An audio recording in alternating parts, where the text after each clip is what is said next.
आपण पाहत आहात RK न्यूज, बातमी तुमची, आवाज आमचा। कमी कालावधीमध्ये ही निवडणूक होत आहे, खूप वेळ नाही आपल्या प्रचाराला सुद्धा म्हणा, फॉर्म भरला म्हणा। तुमचे उमेदवार तितके तयार आहेत का? आता नगराध्यक्ष पदापासून ते पूर्ण नगरसेवक पदात तुमचे उमेदवार तयार आहेत का? अहो 5 वर्षे वाट बघत होती निवडणूक लागायची, त्यामुळे त्याची चिंता नाही। ठीक, नगराध्यक्ष पदाचा उमेदवार तुमचा ठरलाय की अजून ठरवायचे आहे? आम्ही आता ठरवतो ना, सगळ्यांना विश्वासात घ्यावं लागेल। त्यात मी ठरवणार नाही, दादा ठरवणार नाही किंवा बड्डे साहेब ठरवणार नाहीत। आम्ही सगळेजण बसून सगळ्यांना मान्य होईल अशा नगराध्यक्ष पदाचे उमेदवार 3 शहरात आम्ही काढणार आहोत। साहेब, ही निवडणूक कुठल्या मुद्द्यावर आपण लढवत आहे याबद्दल जरा खुलासा। सगळ्यात महत्वाचा गोष्ट म्हणजे मगाशी बंटी साहेबांनी सांगितलं तसं भ्रष्टाचार आणि भ्रष्टाचार प्रस्थापितांनी आतापर्यंत नगरपालिकेच्या माध्यमातून जे काही धंदे केलेले आहेत, विकास कामाच्या नावाखाली त्याच्यामध्ये झालेला भ्रष्टाचार, घोळ, या सगळ्या मुद्द्यावर आणि ज्या स्थानिक स्वराज्य संस्थेच्या माध्यमातून ज्या सुविधा नागरिकांना मिळायला पाहिजे त्या न होता केवळ राजकारणाचा धंदा किंवा दुकानदारी जे उघडून बसलेले आहेत त्यांची दुकानदारी मोडून काढण्यासाठी आणि शिरोळ तालुका आमच्या बापाचाच असं काही लोकांनी एक गृहीत धरलेला आहे। त्यांना कळेल शिरोळ तालुका कोणाचा आहे ते। बेरोजगारी आहे, निष्ठा तर सगळ्यात महत्वाची आहे। साहेब, या निवडणुकीमध्ये आता व्हीव्हीपॅटची मागणी केलेली आहे, ती परत काय म्हणजे कंटिन्यू राहणार? आता ईव्हीएम वर निवडणूक होणार असं महाविकास आघाडीचं आमचं जे शिष्टमंडळ गेलं होतं त्याच्यावर चर्चा झाली। नागपूर हायकोर्टमध्ये प्रफुल्ल गुडदे म्हणून आमचे एक उमेदवार आहेत काँग्रेसचे, त्यांनी एक याचिका दाखल केल्या, त्यामध्ये निवडणूक आयोगाला नोटीस काढलेली की बाबा तुमचं म्हणणं काय नाही तर मग बॅलेटवर घ्या असं हायकोर्टानं म्हटलं। तर त्याच्या निकालाची वाट बघतोय आपण, निकाल काय होते। माधव गाडगे यांच्यावर काय चर्चा झाल्या का? आमची काय चर्चा नाही। सध्या जयसिंगपूरमध्ये एक विषय असतोय प्रॉपर्टी कार्डचा, त्याबद्दल तुम्ही काय माहिती सांगू शकता का? म्हणजे काय जनतेमध्ये एक वेगळा प्रश्न निर्माण झाला की तुम्हाला प्रॉपर्टी कार्ड मिळणार नाही मिळणार? प्रॉपर्टी कार्ड नावावर करून देतो असं सांगून 3 निवडणुका जिंकल्या, त्या काही प्रॉपर्टी कार्ड नावावर झालेलं नाही, पण आम्ही मात्र त्या मुद्द्यावर ठाम आहोत। एकदा 3 वेळा त्यांच्यावर विश्वास ठेवून दाखवला लोकांनी, परंतु साध्य काहीच झालेलं नाही।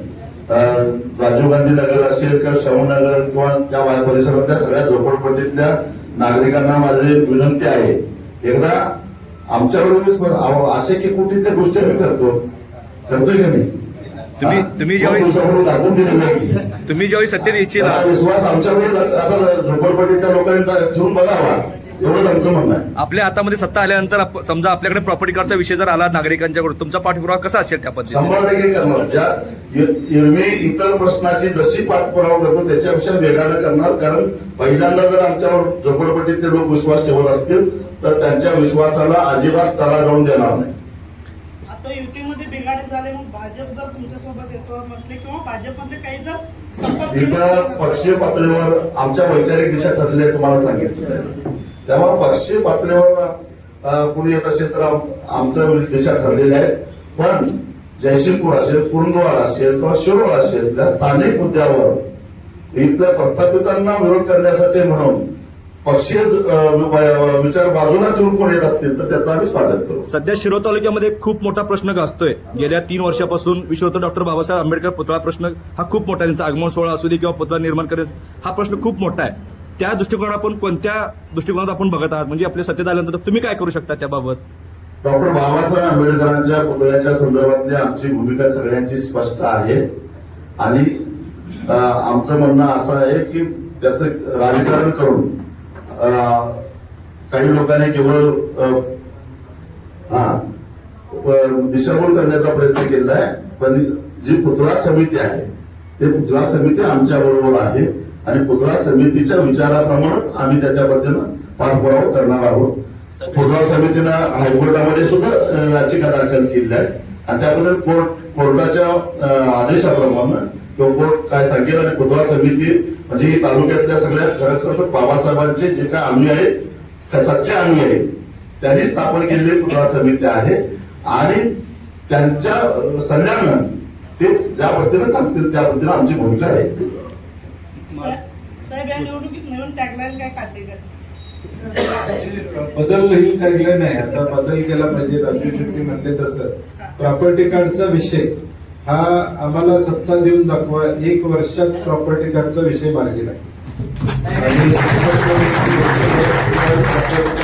आणि म्हणजे यंदा ठरलं प्रॉपर्टी कार्ड तुमचं. टॅगलाईन काढले का Tagline. आता ठरलं आता पुढे जाऊन होतं. आता निवडणुकीचं वारा आल्याशिवाय होणार नाही.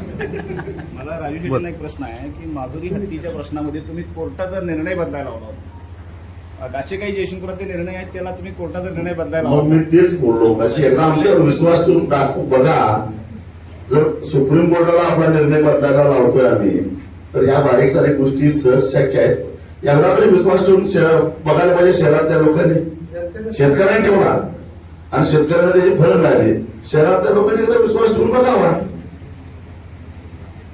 भाजपचं आता कमळ गायब झालं अशी चर्चा आहे. ही सुरुवातीचीच अपयश आहे की काय म्हणावं लागेल?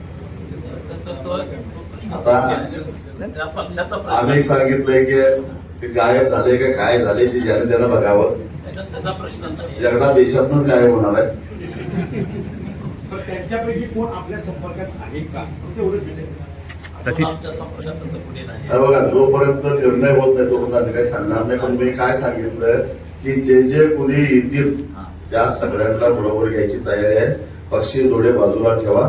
जयसिंगपूर कुरुंदवाड आणि शिरोळच्या विकासाचा रोडमॅप डोळ्यासमोर ठेवून जे जे कुणी येतील जी काय प्रस्थापितांची मक्तेदारी आहे ती मोडून काढण्यासाठी ज्यांना आमच्या हातात हात द्यायचा आहे त्यांचा हात आम्ही घ्यायला तयार आहोत.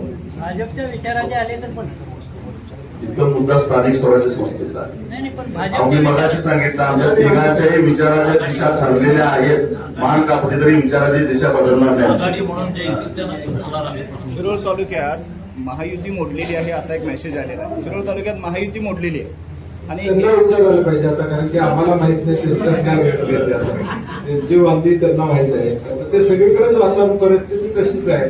आता भाजपचे गृहमंत्र्यांनी सांगितले कोंबड्यांची गरज नाही. हे आता भाजपनं सांगितलेलं आहे. त्यामुळे आता हे सगळं चालू झालेलंच आहे. सगळीकडेच चालू झालेलं आहे. त्यांच्या पायात बळ निर्माण करायचं. चला धन्यवाद.